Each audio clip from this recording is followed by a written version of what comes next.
Hey, everybody. Thank you for tuning in to Candid Stories of My Soul with your host, Racquel. I have an amazing guest, Miss Vanessa Brooks.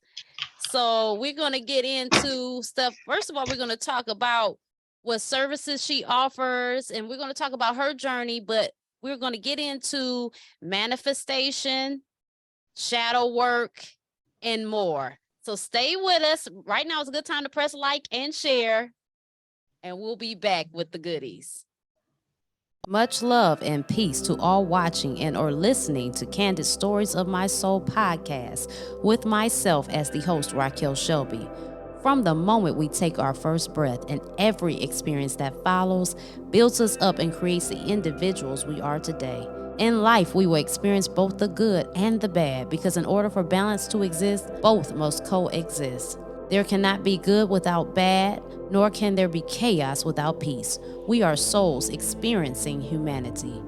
The Creator is the author of it all. Whether we believe in a God source or not, He is within us all and is present at all times, embedded in us like our DNA. You will get to audibly witness many journeys of individuals as they are living, breathing, and ever-growing documentaries in the flesh.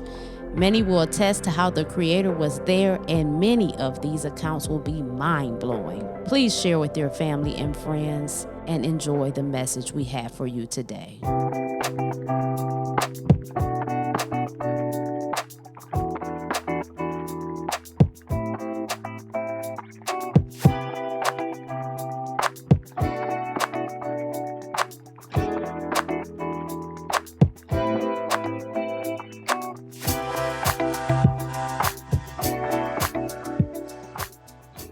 Thank you so much, Ms. Brooks, for coming on Candid Stories of My Soul today. I'm very excited about our conversation. How have you been doing?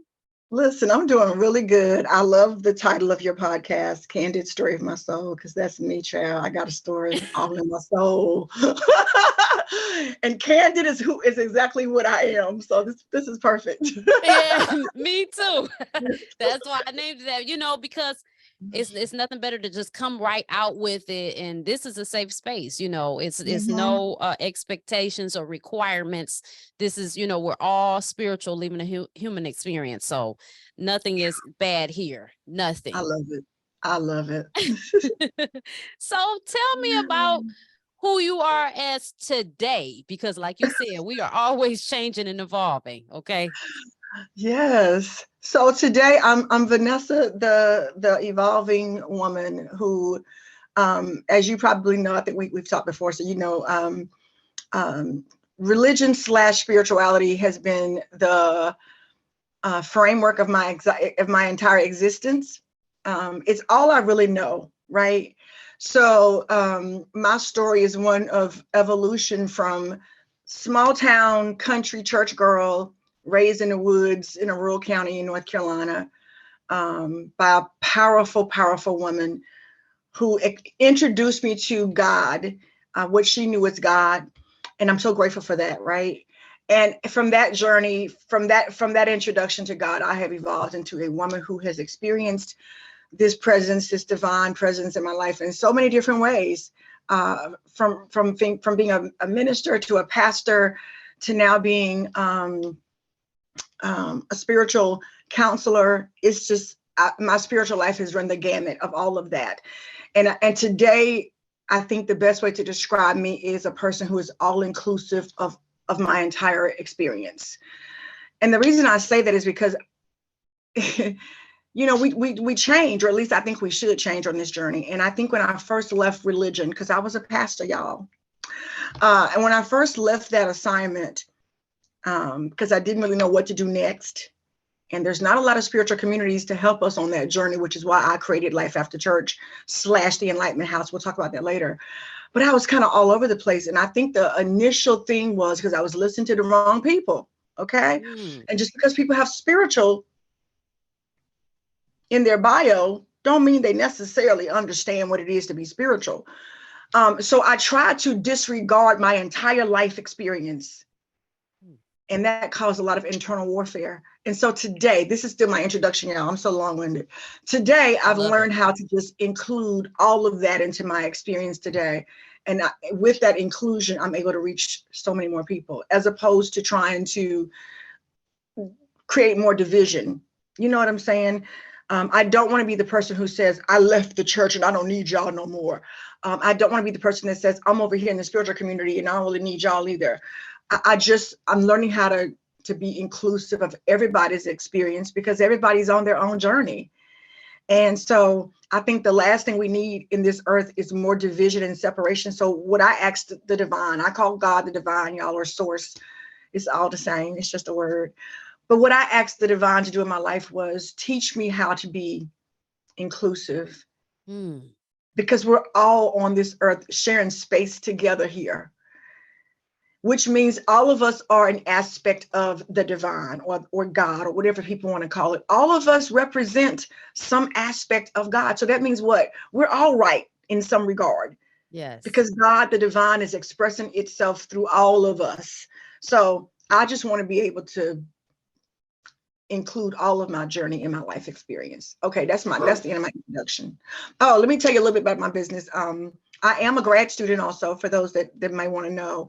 I'm working on getting my doctoral degree. I'm entering my second year of doctoral school.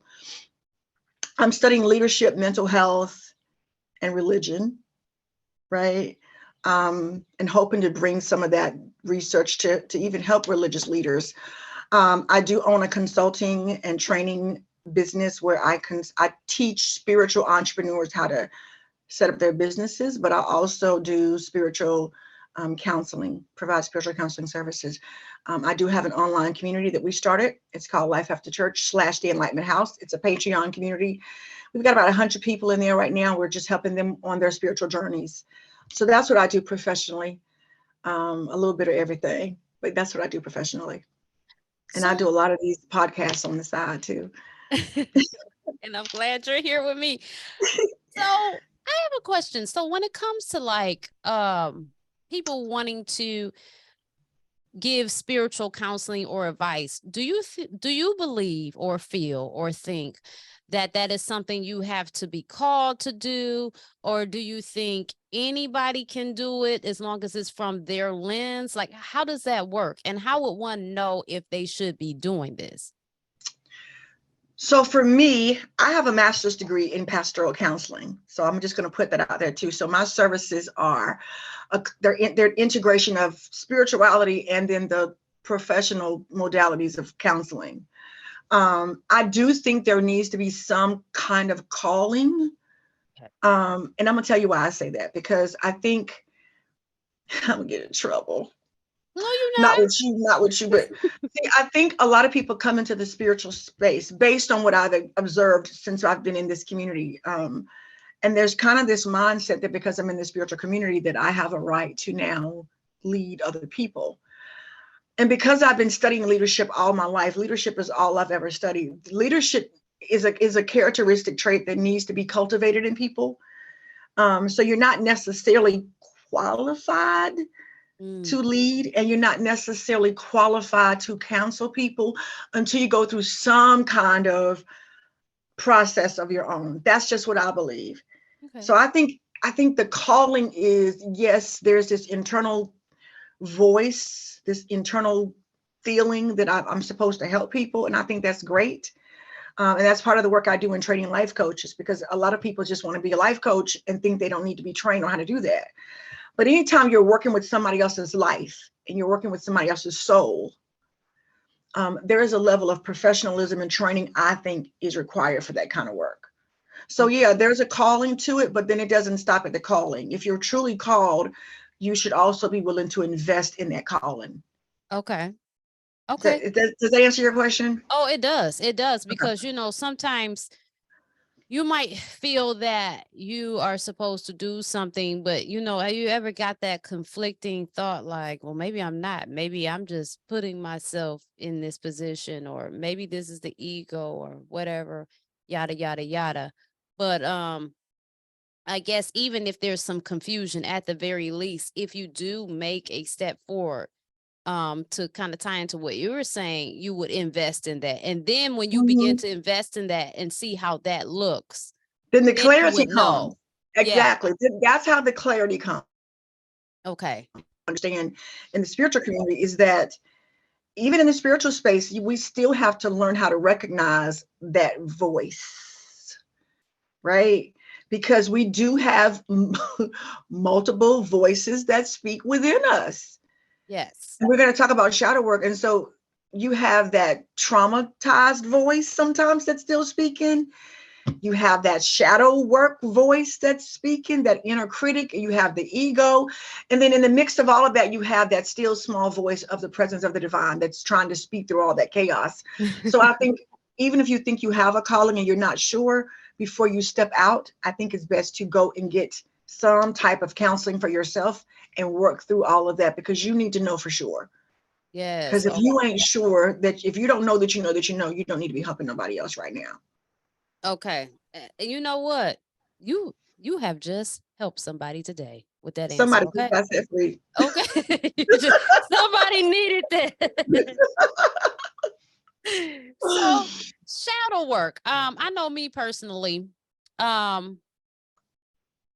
have been getting a lot of like messages about shadow work, shadow work, shadow work. And I did what I thought was going into that. I popped in to some things yesterday, got some clarity on some things yesterday, but that's after I had went and took my own substance, but just I tried to do it alone, without anything. Today, how do you go about shadow work? Like, what is your viewpoint in what process do you take, or do you advise rather? I actually created a shadow work course for people because people kept asking me about that. And so I do have an online shadow work course. Maybe in the show notes, you could provide a link if people are interested in taking a look For at sure. it. But so for me, I think, and I studied Carl Jung's position on shadow work. I'm not sure if you're familiar with Carl Jung.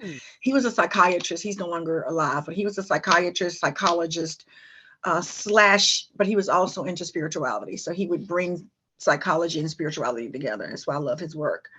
So all of us have what we call that shadow inside of us, but I think people make it be something bad, and I don't think it's bad. It's just that we are born into this world, and the moment we come into this world, people start to program us and condition us, and they teach us to behave, think, and believe the way they think we should think, behave, and believe. Meanwhile, our true essence, what we call in psychology the true self, then the true self ends up getting suppressed, pushed back, and we end up becoming who people think we should be.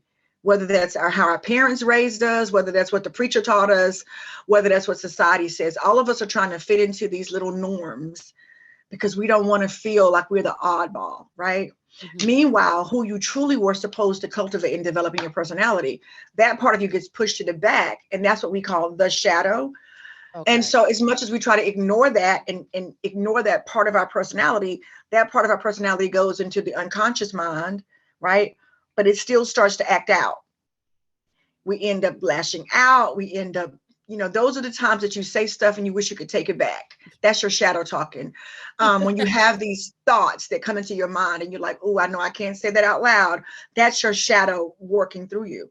So what I try to teach people to do is do the shadow work, which means let's go find the part of yourself, the part of your personality that you've hidden away, that you tucked inside your soul because you were ashamed or embarrassed to bring that part of yourself out. And let's get to know her. If I'm talking to a woman, let's get to know her, and let's see if there is a way that you can integrate that part of yourself into your world's experience now, so that she doesn't have to feel like she has to keep showing out, because you have to teach it like, you have to treat it like it's a part of your personality. It's a person, and she's being ignored. And so it's working subconsciously in your soul, and it's going to come out at times that you least expect, which is why 60% of marriages end in divorce, which is why friends and friendships keep dissolving. Right. I was teaching in my Patreon yesterday, and I told them, I said, poor communication skills is the number one reason why relationships fail. And you know why? Because most of us are not able to be honest with each other. Why? Because the real honest you is your shadow. The real honest you is your shadow. And most of the time we don't say what we really believe because we think somebody's going to judge us. That's the shadow part.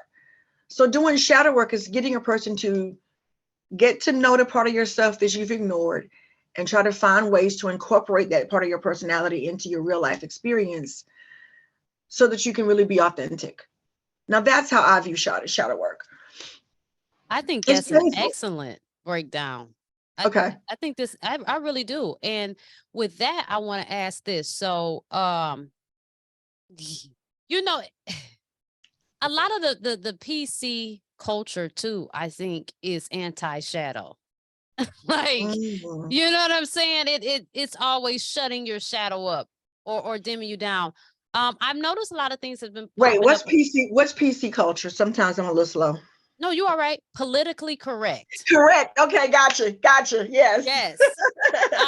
That and like even Mhm. with myself. So I'm gonna put myself out there instead of dilly-dallying around, because sometimes when you Okay. try to dilly-dally, it makes it complicated to get the conversation across. So when I'm on here, now I'm a very direct person, but I also know how to be PC, and I was taught growing up, you have to know when to turn it on and turn it off. You've got to know what environment to be, whatever representative you're going to send out there, and not necessarily being fake, but you know what I'm saying? You have Mhm. to curtail Mhm. yourself to the environment. Mhm.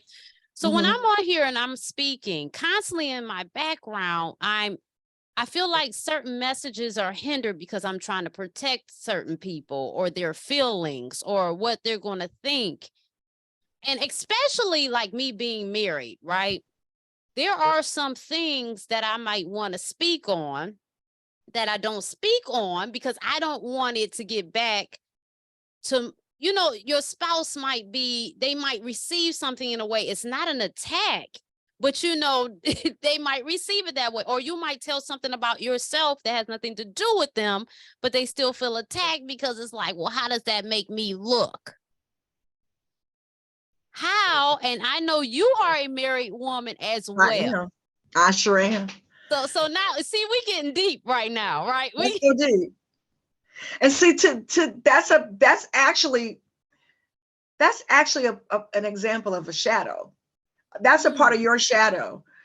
A part of your shadow says, I want to be able to say what I'm thinking and feeling, and I don't want to have to walk on eggshells. But I know if I say this, some of y'all gonna take it the wrong way, or my husband's gonna take it the wrong way. That's the shadow self, y'all.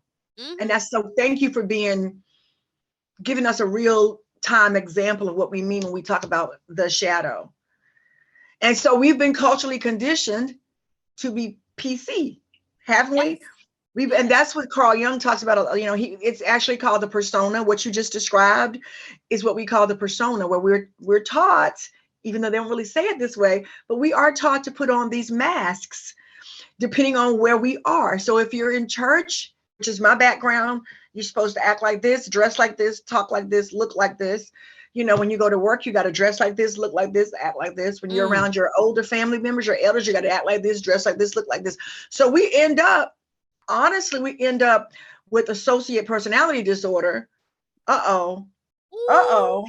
Uh-oh. We end up with multiple personalities now because we have created all of these personas, which is short for personalities, because we're trying to be politically correct so we can blend in and fit in. And we don't realize that we're creating the shadow. And it can actually affect your mental health too. So most people have about 5 to 10 different personas. Uh-oh. Oh my God. Listen, this is what I love about the conversation. Y'all right now, like, share, because it takes a life of its own. It really does. It really does. And so as you're speaking, listen, I didn't realize that this would even be helping me. I had no idea. It's helping me. Look, it's helping me too. Because I'm sitting here thinking now about at least 3 of my personas I need to deal with right now. It's crazy because I think I believe that what this is confirmation of what my spirit has been dealing with me with in the last couple of days. And what I noticed, I was going back, as I told you yesterday, I was going back at different relationships I've had and different things, and now it's popping up from your dad to relationships to to everything. So I've always been, you gotta calm down. You gotta do this. You too much. You too, your personality is too explosive. It causes this and it that. Now, with that, I am definitely a fire sign, and I embody that fire sign. Okay. And I acknowledge, and this is going to sound crazy to some people. What's your sign? Aries, Leo? Leo. I'm a Leo too. I'm a Leo too. Are you a July or August? I'm an August Leo. I'm a July. Okay, but you see how nothing fire. Fire. We are fire. Okay, I'm sorry. You see how nothing is accident? Let me tell you, the divine is always working, even when you don't see it. This connection was supposed to be. I see it. I see it right now of why. So here's I'm the type. So I have settled myself so much, Vanessa, to the point, like I don't even engage with. I'm the type of person that I never could get with the spouse that's just like off the chain, because I'm the type of person, I'm going to burn the block down.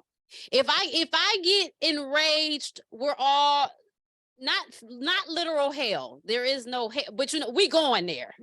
And so I have gotten away from that persona because I think that is healthy, but I just noticed that, people, they see you, they see your fire personality. I think in some ways it's intimidating. Oh, absolutely. People. Absolutely. And instead of them saying, I wish I could be like you. I wish I could be outspoken like you. I wish I could garner people around like you, because people are automatically drawn to me. I don't even have to, they're, it's crazy. They categorize people like us of trying to be seen, and that's not the case. They put everything negative on these personalities, and I'm freaking tired of it. Absolutely. I'm tired of it.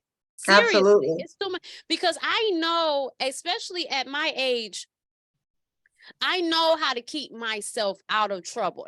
And trust me, I could tell you a story. I have acted a damn fool. I've performed on a police officer so bad one time I could have probably got shot. And B, I had to write a letter to different precincts, just to apologize. This was back in the day, but this is learning and growing. Spirit and my guys were still with me. They have always been with me.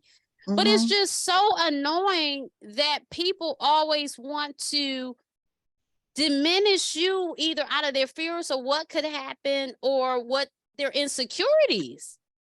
And it's like, what the hell, So it's called projection, and this is why people need to do the shadow work, because, and I was just, in my meditation this morning, I was just really thinking about that. And I've set my intention for this year, 2023, and I'm just not going to compromise with myself anymore. I am who I am. I was born under this fire energy in 1969 at 8:20 p.m.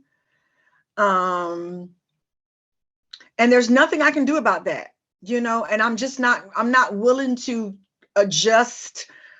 I'm not willing to adjust that anymore. In fact, I can't even adjust it. So what people tend to do is they tend to, with their own insecurities, right? Because they're not doing inner work, they're not healing, they're not doing the shadow work. They tend to project what they feel about themselves onto you.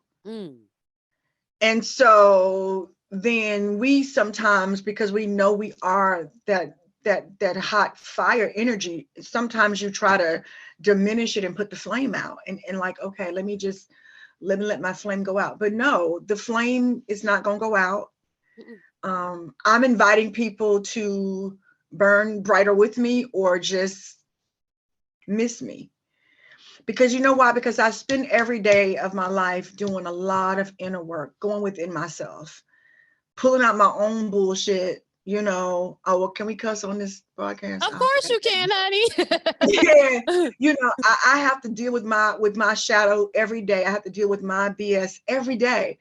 And so I'm not going to let anybody else who has not invested time into my personal development, into my growth, into my healing journey, nobody who has not invested those things into my life have permission to invade my soul with their bullshit. Now, what I will invite those people to do is to do the same work that I have to do every single day. Go within, all right? Open your third eye and allow that third eye within you to see you. See your own brokenness, see your own wounds, see your own pain, see your own ish, and then turn inward and focus on healing yourself. Because this is what I've learned. When we heal ourselves and when we love ourselves, Racquel, we are going to be able to love other people. We're not going to be walking around finding fault with other people. We're not going to be walking around trying to highlight whatever flaws we think we see in somebody else. So people who do that to you are people who are not willing to deal with their own stuff and want to try to minimize you to take the attention off of themselves. And I'm just not allowing that this year. I'm just not. Would you speak? You know, I was talking about, I know this is taking some other turn. This is getting so deep. And this, Miss Vanessa is called, okay, to speak, okay? She is called, all right? I'm putting this is my calling, y'all. This is my passion. Her calling, okay? Because she's speaking. You got to listen, though. She's speaking. You know, this whole very toxic man versus women dynamic that we see play out on social media. And I was speaking on this yesterday on my live, and I think that in as much as I will admit that women can be very delusional when it comes to things and their expectations and relationships, I think that we both need to acknowledge the strengths in both feminine and masculine energy, right? And then we also need to acknowledge that we both embody both feminine and masculine energy. Okay. I think that the men, I think women are lashing out in a toxic way, but I think what they're not seeing is, I think the men are also not realizing that they have been conditioned to see women in a certain light, and it's all conditioning, right? I mean, some of the stuff is played out. They're colonized, but the woman, us being the part of the spiritual and the spiritual covering and being tapped in because of the role we play, and we give birth and we give life. We're just naturally in tune. Not saying that they're not. We're just, our tune is different, right? And they are logic. It is the benefit of the controlling factor here to diminish us, because when we are in our power, so many things, you know what I'm saying? I mean, even men not listening to their women, some men think it's a slight to listen to a woman, and we should be listening to one another. You know what I'm saying? And you have to yield to your spouse's strengths and stuff like that. This toxic dynamic on the woman's end, I think it goes back to, we have been taught since childhood how to be, how we should present ourselves as women. And in some generations, it's almost just be quiet and be over there and take your lead set of things. And I think that's why women are lashing out. And all men ain't on this tip, but you know, it has become a conditioning, and an energy that has taken a life of its own. And now we begin to look through these glasses on everybody. Yeah. You know. You know, I think we this is I'm going to speak about America because that's where we live. This country was founded upon white patriarchy, white supremacy, white patriarchal supremacy, to be exact. So even Black men and Black women, because 85% of us were a part of religion, that mindset has been genetically woven into the fabric of our existence for hundreds of years. So for hundreds of years, men, even when our men were slaves, they still were taught that they were superior to the women slaves. Mm. So this dynamic of, men expecting women to be submissive to them, um, it dates back to religion and it dates back to colonization. And so I really speak about this a lot on my platform, and I, because most of my critique comes from Black men. Mm. Um, and it's unfortunate. And so even the Black men in the so-called conscious and spiritual communities, they still have that same, that energy is still following them even into on their awakening journey. But if you go back into history, that is not our history. Women walked with men Mm-hmm. equally, and in some cases, women were walking ahead of men in some of the African tribes. So I really hope that we, as a melanated people, can get back to our roots, which our roots don't begin with slavery. Our history does not begin with slavery. Our history begins so far back. And if we can get ourselves back to history and understand this is not how we were created. The divine created everything in our universe has, like you said, feminine and masculine energy. So there's been nothing that will ever be created that does not involve the divine feminine. All right. That is just not going to happen. So it's actually, if you study the esoteric spiritual teachings of the sages, they'll teach the actual opposite, where the masculine energy, and I'm talking about like literally the energies of the masculine, right? Mm-hmm. Atoms submitted to the portal of the divine feminine, because that divine feminine has to hold your deposit. Mm-hmm. So we Yes. really have it backwards. It is a union of both of those energies coming together. And if we could ever understand that, this world would be so powerful. It really would. That I mean, the union is very necessary. it's necessary. Even when it comes to sex, the things that you can that electrifying Mm-hmm. energy that's Mm-hmm. culminated when you're having sex with, the right Mm-hmm. person, the things that can Mm-hmm. just The be, manifestations. yes, yes. Mm-hmm. When you were when you see me, when you popped in, remember, I was like this. And then I turned around because I was waiting on you. I was reading this book. See this book? Okay. Mm-hmm. Mm-hmm. Okay. I can't see the title though. Okay, it's called The Other Bible. Oh, okay. I love books. Yes. So this one is an ancient alternative scriptures, Gnostic Gospels, Dead Sea Scrolls, visionary wisdom text, Christian apocrypha, Jewish, I don't know what that word is, Pseudo, Pigrapha, and the Kabbalah. Okay. Okay. Okay. So in this book, when I started to read this book, now mind you, anything written by man, this is supposed to, I guess, be before the Bible. They colonized the Bible. But Mm-hmm. to me, everything is questionable. But I think you read it with a lens of open-mindedness Absolutely. and allow spirit to clarify, right? Absolutely. Mm-hmm. So from my understanding, from reading this book thus far, now I'm about to piss some people off. Uh-oh. I love it. Creator, the infinite intelligence, that's neither man nor woman, Teach. it did Oh. not create us. That creator that holds everything, that's the energy, the source to everything, that is what that is. But it did not create us. Uh-oh. Now, I'm gonna leave that there. Adam's first wife was her name was Lilith. Right. Lilith felt like, in a way, she didn't want to be, if she couldn't be equal, she didn't want to be with Adam. She didn't want to be a subordinate to Adam. So Lilith Mm-hmm. went off. Mm-hmm.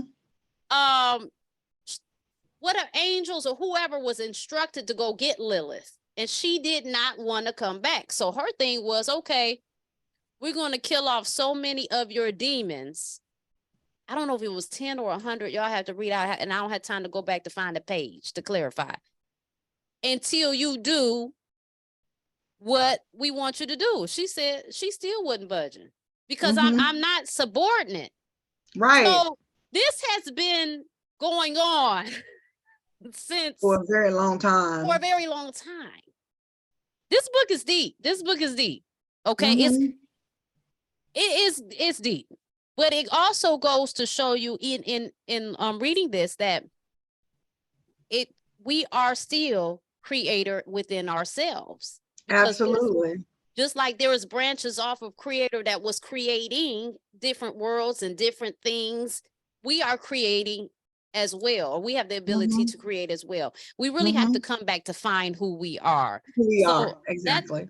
That's a book I recommend everybody to read. It might be hard to find though. I got this, I think it was Brother Yosef I was watching that suggested this book, and I went and ordered it.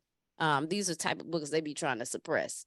Just to let you know. I got a whole bunch of those. Like this one right here. I don't know if you ever heard of this is the Kabbalion, not the Kabbalah. Honey, this right here. So this one breaks down the 7 laws of the universe, and it talks about something similar about the infinite intelligence and how we weren't created by with the way people think we were created. This book right here, it changed my life. This is the first book I manifested when I left the church, and it's so good. But yeah, we need to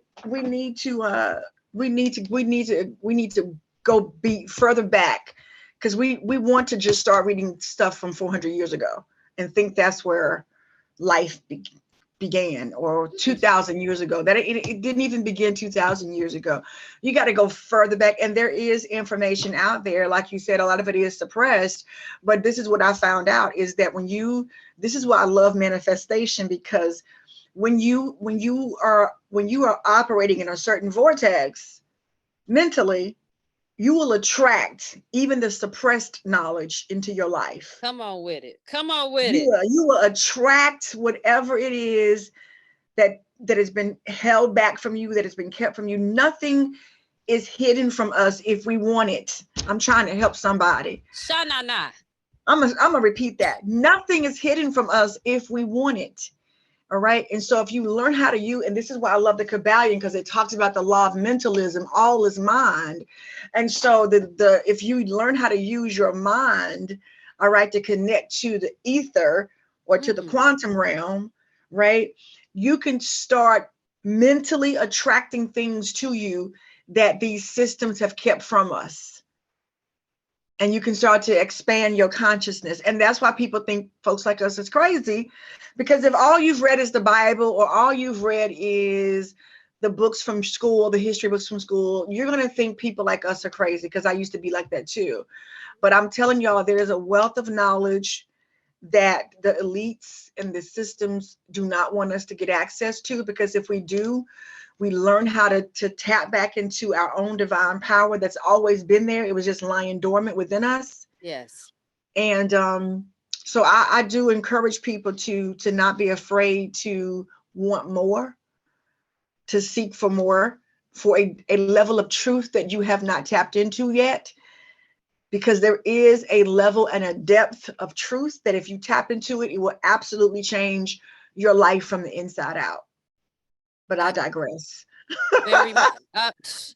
You said a word. You said a word. I mean, and that brings me to the next thing. I see that you were talking about, and I had a thought and I lost it, but I'm gonna come back. It'll pop back up. You were talking about manifestation on your life. Yes. And you were going in about manifestation on your life. I said, I gotta get Miss Vanessa to talk about this.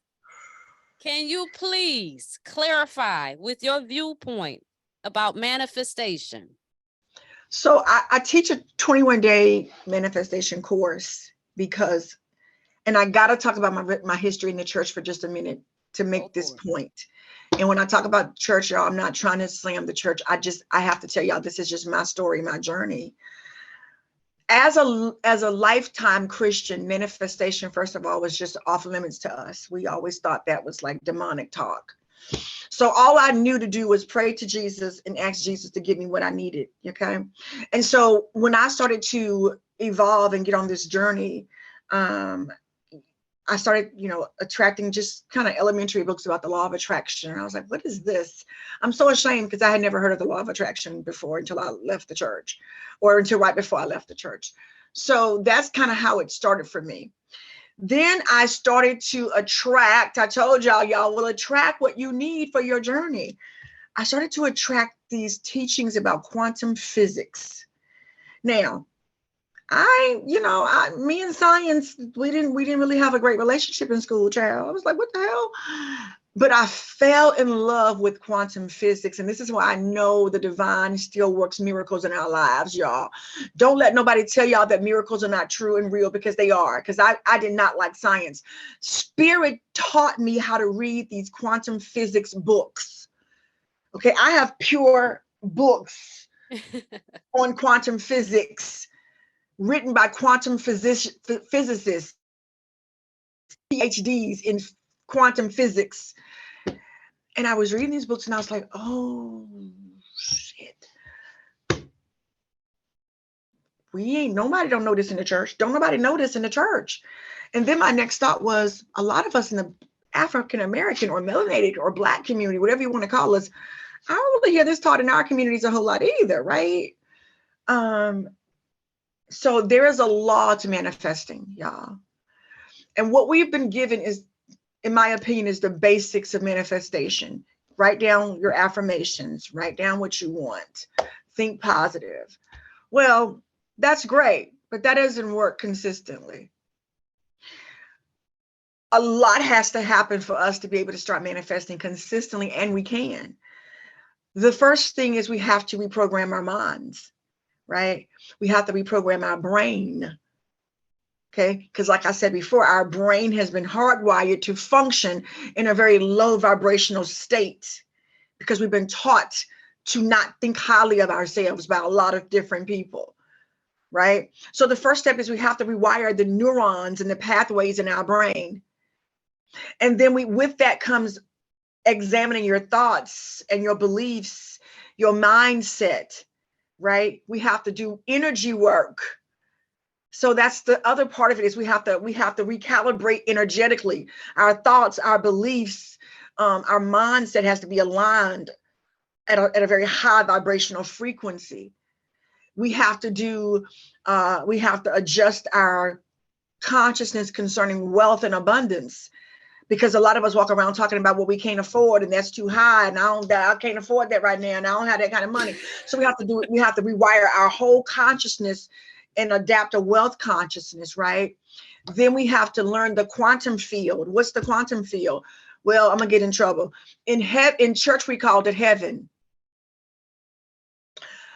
It's this vast space all around us that's unseen, the invisible realm, right? And in the quantum realm, it's a field of moving energy, y'all, because energy moves all the time. Energy creates into physical form based upon your thoughts that you're projecting onto it. So everything that you want and desire in your life is already created in the field of energy. I'm trying to help two people. The house you want, the car you want, the marriage you want, the career you want, the health you want, all right? The vacation you want, the book that you're trying to write, all of this physical matter exists first as energy particles. Because everything is 98% energy and 1% physical form matter. So what I try to teach people to do is create from the quantum realm, create from the realm of energy, not from the realm of your head. And that's why it's so hard for people to bring into their life what they want, because they're trying to create from their physical existence, from their physical world. Look, you can look around you and you ain't gonna see nothing around you that matches what you want. You might have a desire to be a millionaire, but your bank account say you got minus $20 in there. And so you're believing your bank account rather than believing what's in the field of energy. So I teach people how to direct their focus to the field of energy to create, and not be so caught up with what's around their physicality. I don't know if that makes sense. It does make sense. I'm gonna have to sign up for some of these classes. Sign up for the class. I'll give you a discount. And so, when I taught this class in 21 days, I mean, I got receipts. People in 21 days in my class, people were manifesting. One young lady in particular that stands out to me, and she just signed up for part 2 of the class last night. I lied to you not. I got the email. I'll forward it to you. She's 38 years old. 38 years old, has 2 small kids. She's been living at home with her mom all her life. Her mom has her under lock and key mentally, controlling her. So she's been too afraid to move out on her own, too afraid to make decisions. She's never had her own place ever. Jesus. Her kids have been living in their little bedroom at their mom's house. She took my class, and she's in my Patreon community too. So she's learning how to rewire her mind.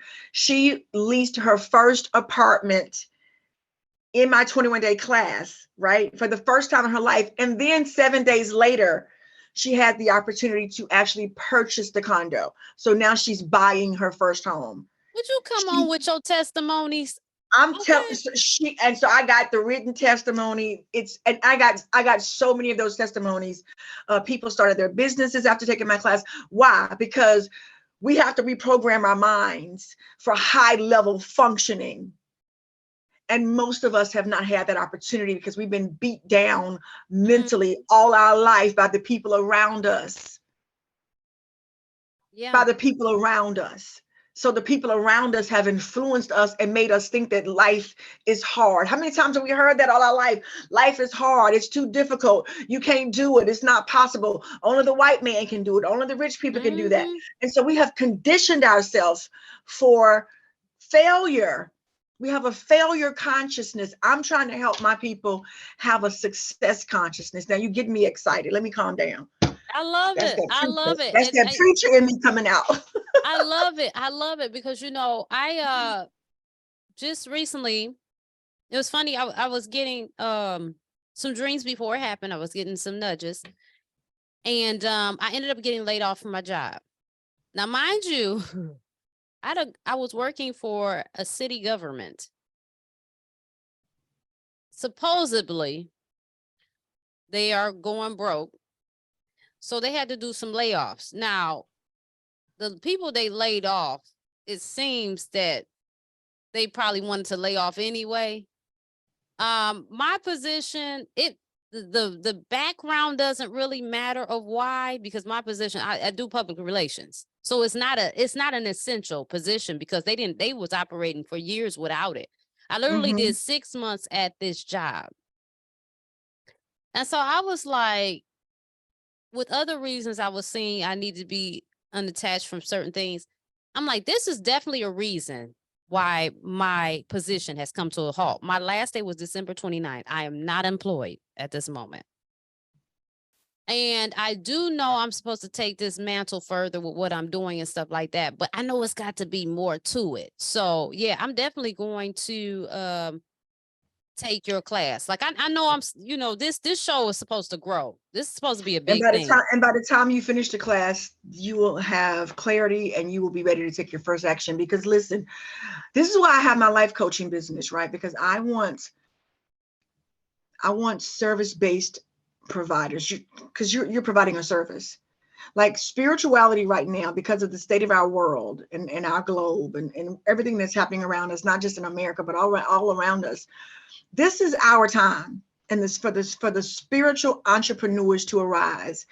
And I'm gonna tell it to you just like I heard it when you were talking. You might block me and kick me out your life. No. But a lot of times, because we don't move fast enough, we don't listen to that inner voice that's already calling us away from familiarity anyway. Sometimes the divine will help us out. Sometimes the divine will give us a swift kick in our ass because we don't want to move. And I feel like that's what maybe happened to you, like because we need. It's going to take spaces like this. It's going to take podcasts like this to change the trajectory of our people's lives. And so I've seen, go to YouTube and you see podcasts on YouTube that's got 1 million followers. They to me, and a lot of them ain't us though. Mhm. Why? Because we got to switch our mindsets. Everybody, listen, we're going to always need people to clock in. Okay. We're going to always need the 9 to 5ers. Of I'm not course. downing 9 to 5ers. My husband works, for a corporation. We need that. Everybody can't be, self-employed, but some of us do have a divine calling on our life. And I believe that you do, because I think most Leos do. I'm probably being biased, but you're a No, I leader. mean, You're a leader. You are a leader, and you are a voice, and you're supposed to give space for other voices, for mhm. those people sitting around who don't have the courage to step out. They'll plug into your platform. They'll plug into your live stream. They'll plug into your podcast. They'll take your courses. They'll take your training. They'll take your coaching, and it will shift their life too. So some of us just have that divine calling on our life, and we're not created to sit between the four walls. And it was killing me, and I realized it shortly after I got in there, and I was kind of wondering, like, well, why did I even get the job in the first place? But at any rate, this was called over my life when I was a kid. You know what I'm saying? So I know I'm called. What trips me up, Vanessa, to be candid with you, is because I'm married with 3 children, and in as much as my husband, he works for the armory, so he works on a military base. He works for Ford. He picked his job back at Ford because I'm laid off, and he does heating, and he has a heating, ventilation, and cooling company on the side. My thing is like, well, I want to pull in some income because I don't want to kill him while I'm trying to do this. That's the issue. You see what I'm Mindset. saying? Mindset. Oh yeah. Oh yeah. Because Most because definitely. because because we, and I get that, but we have been trained to think that way in this country, where, and I be making people mad when I try to teach about like wealth consciousness, but we've been trained to think that way, right? Mhm. But what I would like, if I can encourage you, is first of all, you're gonna make income doing this. That's the first thing. The same way that I make a great living doing this, you will too. That's the first thing. Um, but I promise you, if you work on just shifting your mindset around money and income, because that is not the most important resource on this planet, even though we've been taught that it is. It's Yeah. not. Money is just an energy. And with your energy, you can take whatever is coming into your household right now, and you can make it feel like you do have an income until you get one, because money is just an energy.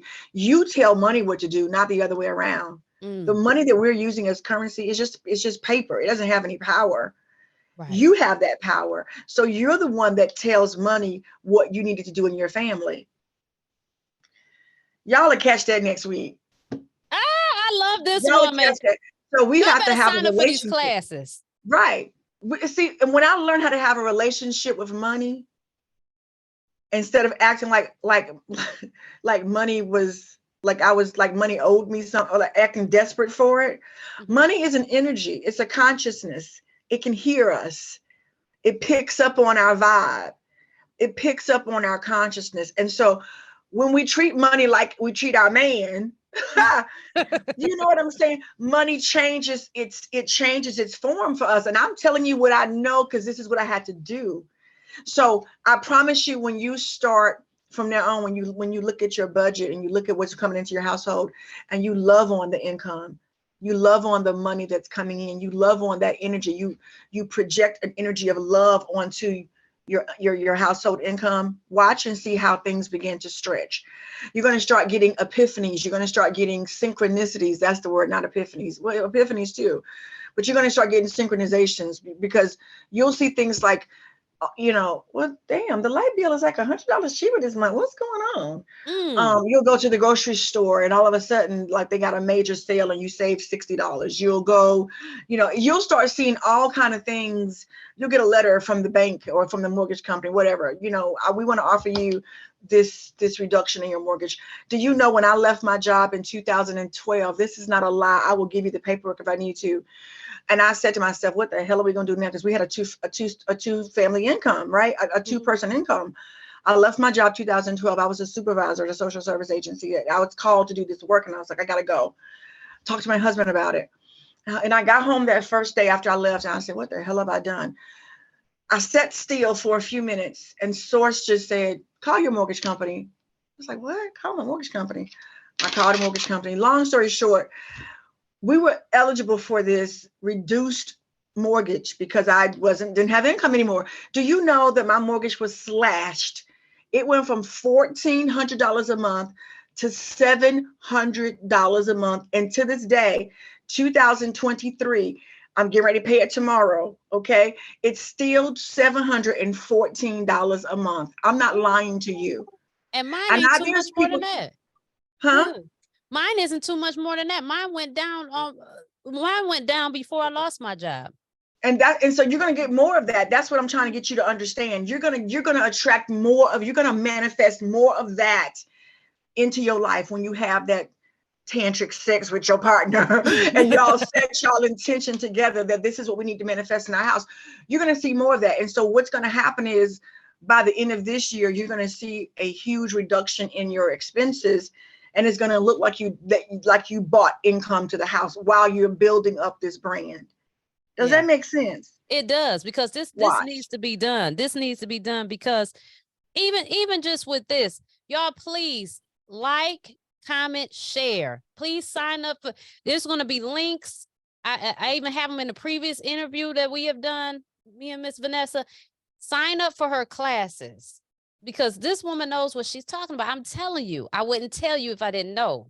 My spirit is telling me. And the classes are so affordable. I set the prices so affordable because I want our people to take the classes. I paid thousands of dollars to learn this stuff.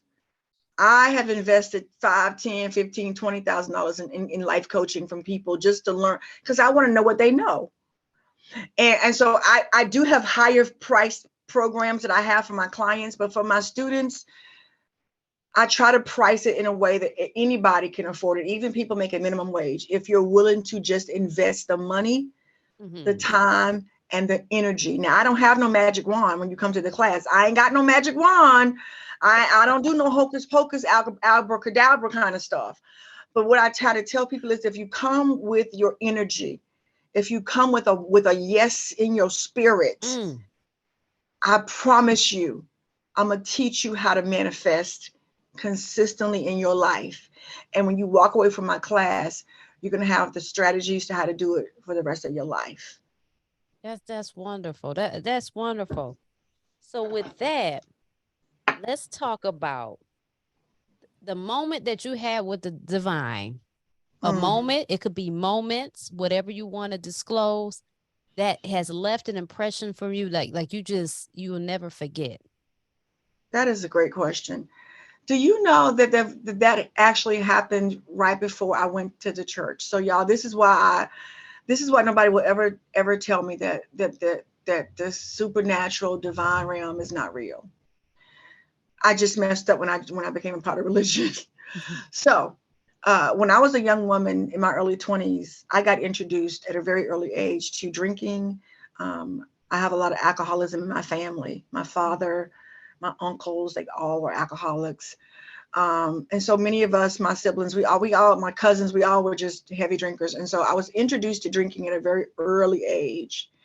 I was introduced to smoking cigarettes at an early age. I was introduced to smoking marijuana and even crack a little bit at an early age. And so I found myself by the time I was 19, 20, heavily addicted to alcohol, drugs, cigarettes, very depressed.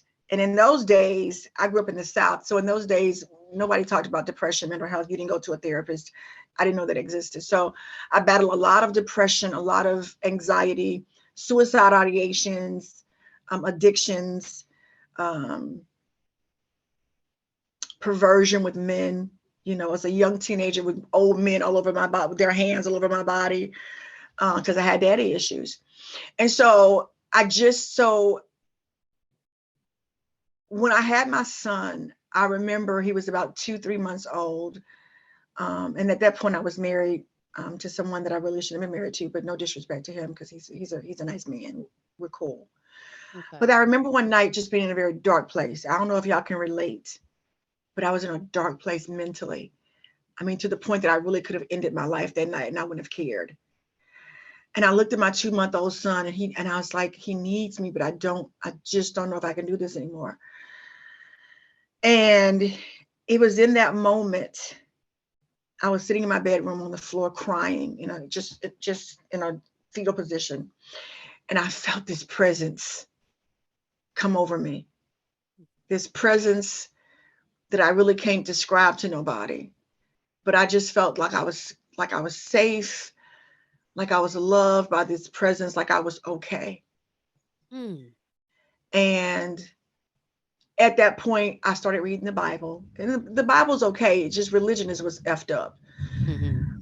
And I supernaturally got myself off of alcohol that night. That night. And Mm. there's nothing wrong with alcohol, but I was addicted to it, y'all. Right. I got myself off of 3 packs of cigarettes a day. Mm. I got myself off of the drugs and healed my Right. mental depression. That is my most profound experience with the presence of the divine. And so even though I ended up going into the church and a lot of that experience got lost in the shuffle of toxic religion, I'm never going to discredit that experience with the presence of the divine because that was supernatural. That was real. And nobody will ever tell me that it wasn't real. And that's why I've come kind of full circle back to that moment. And so what I'm trying to tell people is whether you're in religion or whether you're in the spiritual community, don't get so absorbed in any of those spaces that you don't connect yourself to this divine intelligence, this force, this presence, this power that's everywhere. If you just allow yourself to connect to it, you can and you will. It's not a man, it's not a person, it's not a human. It's just a presence. It's a spark. It's a Yes. fire. And it will consume you and it will change you and it will reveal mysteries to you. It'll chart a path for you that no human will ever be able to interfere with if you trust it. So that's my most profound moment with the divine. Wow. That's beautiful. And with that, reflecting, if you had to go back and really think about why you ended up in ministry along the religious path in the first place, what what is your thoughts on that? Like, why do you think that? Because I think we have different stages of life for the bigger picture. So why do you Yes. think you came along that path or took that path? It's come to my awareness now. The divine has revealed to me through a powerful download. Um, I liken the church or religion to an incubator, and I think all of us have been incubated. Some people it was through atheism. Some people were incubated through being in prison. Some people were incubated through some tragedy or some traumatic experience. I was incubated through the church. I think all of us have to go through a divine incubation period in their life, Mm. whether you do it in this incarnation or the next one or the next one or the next one, because I do believe in multiple incarnations. So the church for me was my incubator. It was my holding cell, so to speak. Mm.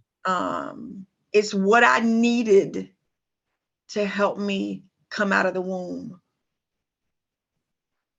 And so it was the only energy that was around me. It's the energy that my mother introduced me to because it's the only energy that she knew. Mm. And I believe that my calling today is to transcend that energy. My mother visited me through the realm of the spirit. She's no longer on the physical earth. Um, and she told me about 4 years ago, because I thought, I wanted to know if she was going to be upset if I went on this new spiritual journey. And she said, no, this is what you're supposed to do. You're Ooh. supposed to break this generational pattern of defeat and dysfunction and poverty off of our family bloodline. Mm. So I can't do that. I wouldn't be able to do that, Racquel, if I was not a part of the church and if I wasn't a part of that type of ministry. I needed to see it, experience it, live it, so that I could absorb it, know what it does to you, so I could help other people transcend out of it.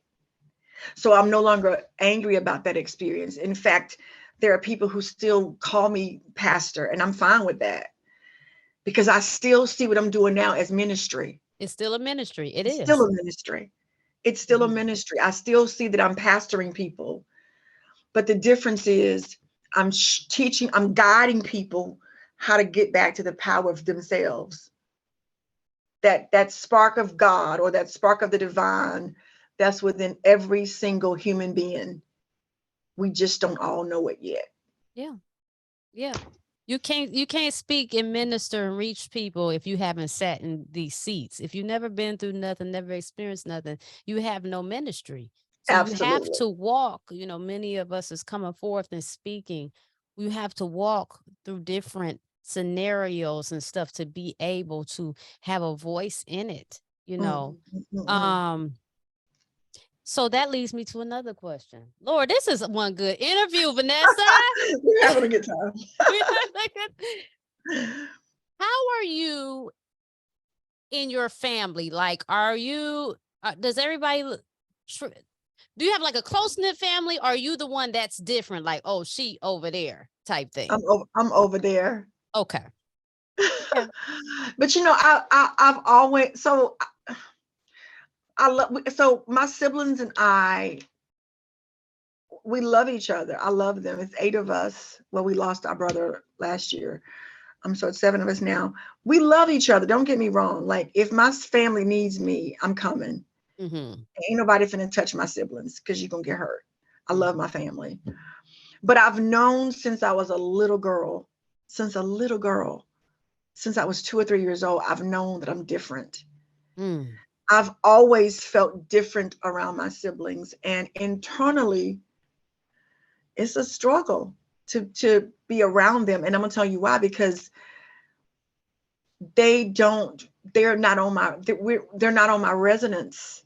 And I struggle. In fact, I struggle to be around a lot of people because they're not on my resonance. I'm not saying that I'm better. It's just that the things that my mind is on are not necessarily the things that their mind is on. So I have a very difficult time feeling comfortable in their presence. And I find that I have to usually shrink down so that I can blend in with them. Same. Does that make, yeah, and so, Same. yeah, Same. I, that's, I I went to and see, it's subtle things. This is not a big example, but just be subtle things like this. So I went to my mom's side of the family. Both sides of my family are very religious. Okay. Um, they're very religious. They're very instrumental in the church. I have an uncle that's a minister. He does all funerals. He's everything all about church. Um, and I've got another uncle over here that's a minister. I think he even went to school for it, got a degree in all this stuff. And he says he's more spiritual based than religious, which I'm sure through that education, that's what came from that, because I took mm-hmm, one's course and they was explaining like people take the Bible too literally. But anyway, mm-hmm, mm-hmm, so I'm there and my grandma, she's want to tell you in a minute she's saved, sanctified, oh, filled with the Holy Ghost, but she's Aquarius and she's something else. My grandma's something else. She off the hook. We kiki, whatever. She still has a lot of those beliefs, but she's still, she's crazy about me. And so mm-hmm, she'll see me going on my tangents and I be, because I don't just do this. I be kicking it, talking trash or whatever. I be cracking up and cussing. And she be showing them that. So my one uncle was like, yeah, you should be a comedian. You're funny. He was like, you already be cussing up a storm anyway. And I was kind of like, okay. You know what I'm saying? It be stuff like that. mm-hmm, It's just like, I know what you're saying, but it's still mm-hmm. you still saying something else while you saying even that. Yeah, You know what I'm saying? subliminal messages. Right. So it's like, and then I got some cousins on my dad's side that's real cool. I'm gonna start, coming around. He's more like me, But you kind of gotta just be different around these people, because it's just, everything's like, everything's with a Bible. They got a Bible uniform on, and it's just like, stop it. Yeah, it's And very these be restrictive. the most dysfunctional people ever. So it's just Mhm, like, mhm, mhm, mhm. I don't Yeah, know. it's tough. It's tough. So most times I kind of just keep my distance with my family, even my extended family. Now my siblings are not necessarily very religious. They all do believe in the Christian God, but they're not overly religious. So I can be around them. Now I have some extended cousins who are just like, oh my God, they're like I used to be, very, very fundamental. But Mhm. religion affects the mind in so many other ways though. So I find that now that I'm out, religion also makes you see the world differently. So that's what makes it hard to be around family, because it's not just that we have different spiritual views, but religion makes you have a very strict, rigid view about a lot of different things, whether it's politics, whether it's just, social constructs. And so it just makes it hard to have conversations about anything, because my views are so expanded now, Yeah. whereas theirs are just more conservative, conditioned views. So it just makes it hard to have conversations with my family, but I love them. And I'm empathetic because I understand, because it used to be me. Oh I yeah, get I it. understand. So I I just, understand. but it, for me, even before I became a hardcore Christian, I was always the black sheep of my family. That's how I felt. I always felt different. Like I said, from a Mm. little child, I just never really felt comfortable around my siblings a whole lot. So anyway, we're usually the healers of the family. Yeah, yeah, But yeah. yeah, I love them, but it's just yeah, I'm gonna leave it right there. Yeah, I love my family too. I just, I don't want to always engage in fear-based conversations, and Exactly. I all Mhm. that nightmaring to death. And did you see what's on the news? No, I Exactly. don't No, watch I the don't, because news. I don't watch the news. They're saying the You same thing know, they've said for the for last, like you 34, know, 50, 60 yeah, years. it's Yeah. the same thing. Somebody Mhm. got raped, somebody got robbed, stabbed, Mhm. whatever. It's the same Mhm. thing. Different faces, Mhm. right? Different names, Yep. same stuff. Yep. So we're not missing I was, nothing. we ain't missing nothing. I know I was talking to one of my relatives, and I was telling them about a trip I was getting ready to take, and they was like, well, COVID is back and they telling us not to fly. And I was like, listen, please, just y'all, Oh my please. God, But that y'all, I, COVID. I thought you had faith in God. Where's your faith? Like, where's your Oh faith in the my Lord? God. You have How, faith in God. yes. Would you I'm preach? You acting like I'm the wayward one, but where is your faith, please, ma'am? Like, come on, y'all. Please tell So me. all of that right there, I just can't. And like you said, it's all the fear-based conversation Everything. about everything. Y'all know we're in a recession. We about to go to war. We about to do this. We Ooh, about to do that. Listen, I'm over here living my best life. I don't know what y'all talking about. If we're in a recession, I didn't get the memo. And exactly. that don't mean that I got all the money in the world, but in my mind, I ain't in a recession in my mind. In my mind, I have everything I need. Uh, I just don't think like that anymore. And so it does make it difficult to have conversations with people who are stuck in that vortex. Oh, you know what? You just made me reflect on something that quick. You just said in my mind, I have everything I need. So Hmm. as I was meditating early today, I'm telling you, this whole interview is going to help a lot of people. It's gonna help people. It's going to help Make sure you, people. make sure you get me. I need to get a copy of this. Where can I Okay, I find this? will. I will. Yeah. You know what? I can send you through file mail. I can send you the whole, after I get done editing it, I can send you the whole Okay. thing. Oh, thank And I can you. send you links, like Thank you. because I'm gonna And break it down too. great. And I'll Yeah. make sure that when I upload it, I will link it right back to your original podcast to give Yeah, you, yeah, because it's yeah. your content. Because the point is to get it out. That's the point. Exactly. You know what I'm saying? I'm Exactly. not gatekeeping this.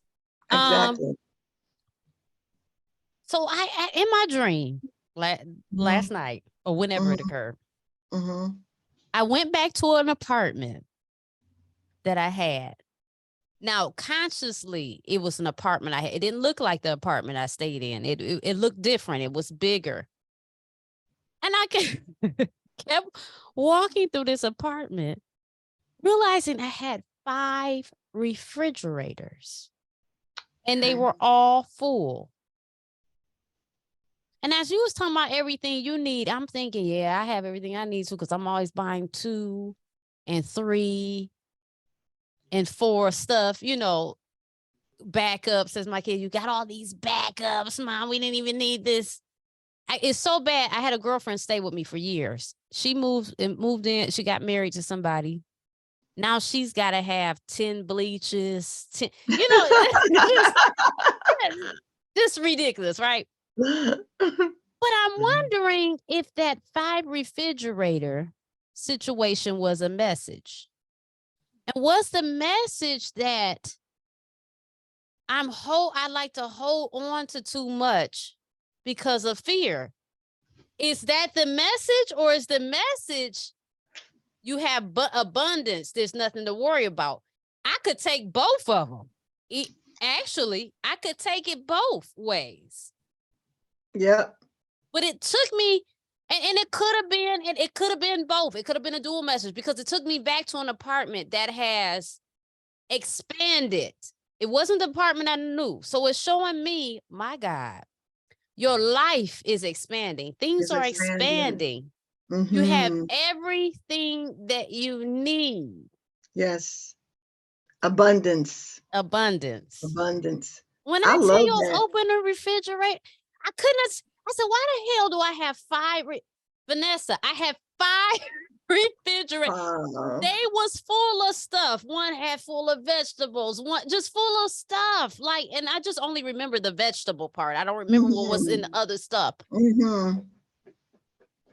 I've been dreaming, and this time I know my consciousness has expanded, because every night I'm dreaming. Every night it's a dream, it's a message. Yeah. Yeah. Yeah. I think it could definitely be a dualistic message. It just, because I think within us, because we're dualistic anyway, like we have as above, so below. So there's this parallel universe within us anyway.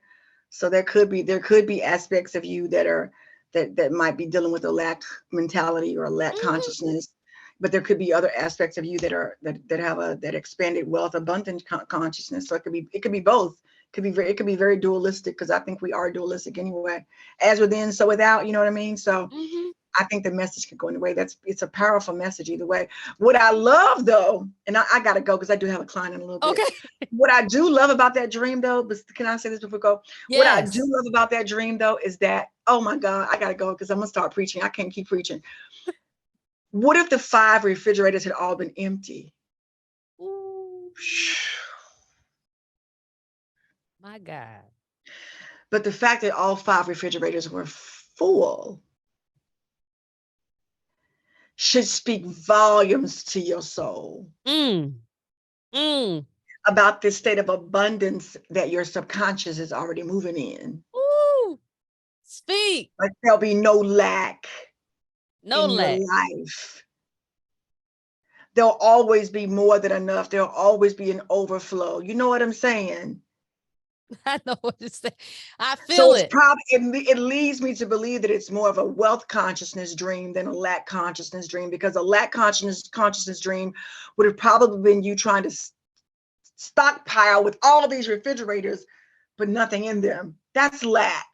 And that's desperation. I got all these refrigerators because just in case we don't get enough food, but they're empty. But if all of them are full, that says to me, you have the ability to multiply. So, okay.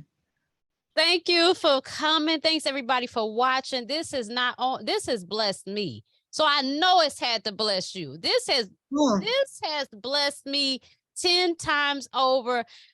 We got to do this again. We'll do it again. We'll do a third one. Yeah. And then you gotta do my podcast too.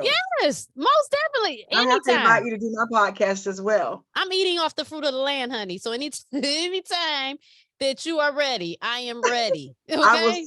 I will send the invite link over to you.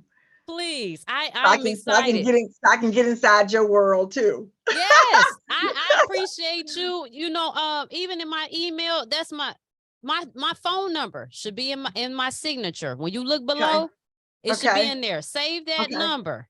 Sure Because will. this is definitely, I truly believe this. Even from the first time we had our interview, I just wasn't able to kick it with you like this. So I was very rigid because you was on a strict time. I was like, this woman has come across my feed for a reason. She's in my life for a reason. So, Wow. yeah. So you got to keep connections like that. You know what I'm saying? We So, do have to do that. yep. Yeah. And plus Save my number. you a fire. You a Leo. That's I'm a go, but I see I'm an empath, and I'm an observer, right, of energy. And you might think this is petty, but when I read your response to my email this morning, I said, okay, she's all right with me. Because see, I always look to see if people are gonna move in offense. Because a lot of people move in offense so much. You can't say nothing to people. And but your response says to me, this is a woman who is spiritually mature. Yeah, I just want you to And be so comfortable. your response was like, I was like, yes. And that's why I was like, okay, I'll be there in a few minutes. I was trying to wrap up something. I was like, yes, I'm ready to go talk to her, because that response was everything to me. The fact that you could receive my answer and understand, I can't help, I'm aggressively evolving on this spiritual journey. And where I was the last time we talked, I'm not even there anymore. Are you okay with that? And the fact that you was like, yeah, sure, cool. Because some people would have got offended, because people take things so personally all the time. No, this Your is what this is response was about. everything to me. That's all I want to say. Your response showed me a lot about your character. Well, So thank you so much, sister in love. And yes, I will be chatting with you soon. I'm gonna get on yes. this editing and I'm gonna send Okay. it to you. Thank you so Okay. much. I appreciate that. I'm gonna go try to find Awesome. this book, the other Bible, too.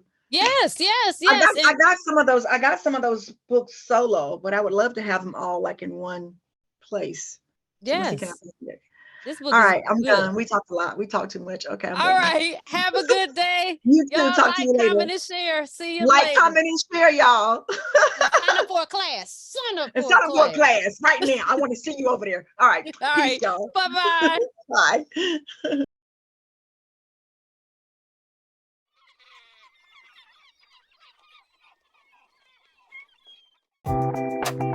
Bye.